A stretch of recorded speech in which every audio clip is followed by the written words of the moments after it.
Today we are going to learn a little bit about groundwater. Now with the help of a model. Now what we mean by groundwater? Groundwater means the water that is present beneath the earth's surface. Now just by listening to someone that there is water present underneath the soil, it is very difficult to understand. Why? Because we don't feel like we are floating. We always are very confident that we are standing on a very stable ground.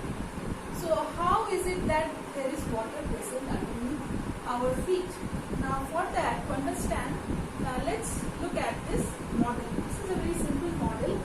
Now see, at the top we have tiny particles. These are the soil particles. Okay, these represents the soil particles, and just below them we have larger stone particles, larger pebbles, and underneath that we have even larger pieces of rocks, and underneath that we have very hard rock.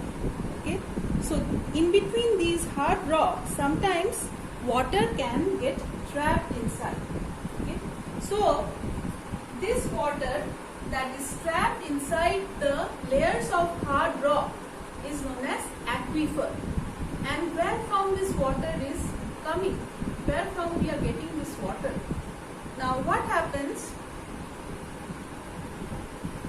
See, this is we are showing rainfall. Okay, so what happens when there is rainfall? See, the water will pass through the gaps between the soil particles. In between the soil particles, so if you look at a very enlarged picture, we see that there are tiny spaces. So through those tiny spaces, it goes underneath between the rocks where there are cracks. So cracks between the rocks also get filled up. So slowly the rainwater goes down and down, seeps deep inside and reaches the underground layer of water. So this underground layer of water is groundwater. And when someone says what is water table, what do you understand by water table is the top level. Whenever we are saying table, table means the top surface where we can write. So here the top surface of the water level is known as the water table. Now water table can rise up or sometimes it can go down. So whenever there is a lot of rainfall, so more water seeps through underground and the water level, the water table increases. And in addition to rainfall, the water level can also increase with the help of rivers, lakes and ponds. So underneath the rivers, lakes and ponds, this layer is not waterproof. So what will happen? Water will slowly get absorbed and it will, due to the action of gravity, it will move down. And this process of moving down is known as seeping. And by seeping, it recharges the groundwater. So here is the diagram of the aquifer.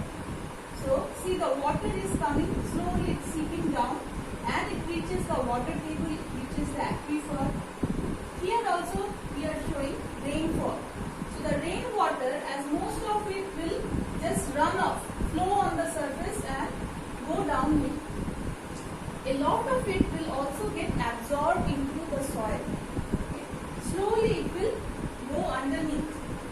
It will seep inside due to the action of gravity. And it will increase the water table and it will increase the aquifer. So these water table and aquifer, these are nothing but these constitute the groundwater. That is the water present below the ground. That water is present underneath our feet. So now what is the use of this? Now this represents the hand pump. So here in this picture we have a hand pump. So you must have seen in villages, in our native places, we have seen houses, they have hand pump. And so that hand pump can be used to draw this water from either the aquifer or from the water table. So here you can pump that water. So this is for the household use. So water is used for the household use. Then in addition to household, we have industries like construction industries. They need a lot of water. You have seen they are mixing cement and mixing sand. They make a paste, okay, for construction. For that also they need a lot of water. So now lot of other industries. Now do you think the water that comes through the supply lines, is that sufficient for the industries? No. So where from they will get the extra water? They will draw the water from the underneath the ground, that is the groundwater. So industries are taking a lot of water. Then what about agriculture? For agriculture we need a lot of water, and most often these fields are not conveniently located near the rivers. Okay, so if they are not located near the rivers, if they do not have the facility of canals, how they will get the water? They will also pump out the groundwater. So all these various uses of groundwater, what happens? If I keep on pumping the groundwater, see my water table has now gone down. So groundwater level has decreased. Okay. So this is known as depletion of groundwater. So depending on whether it is a rainy season or whether it is an area where we have a lot of industries drawing out water, a lot of agricultural farms drawing out water, water table can vary. So how this water will get refilled again, recharged or replenished? So that recharge can happen naturally by rainfall.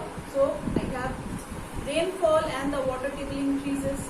Then we have seepage from the bottom layer of the ponds, lakes and rivers.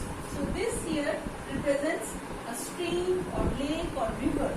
So from the bottom, which is not a waterproof layer, this is just porous soil. So water is going to seep underneath. So this also contributes to the groundwater recharge, that is refilling of the groundwater. So previously it got used up, it went down. Now after the rainfall and from seepage through the surface water like ponds, lakes, rivers, the layer has again got replenished. Okay. So that was a small introduction about groundwater.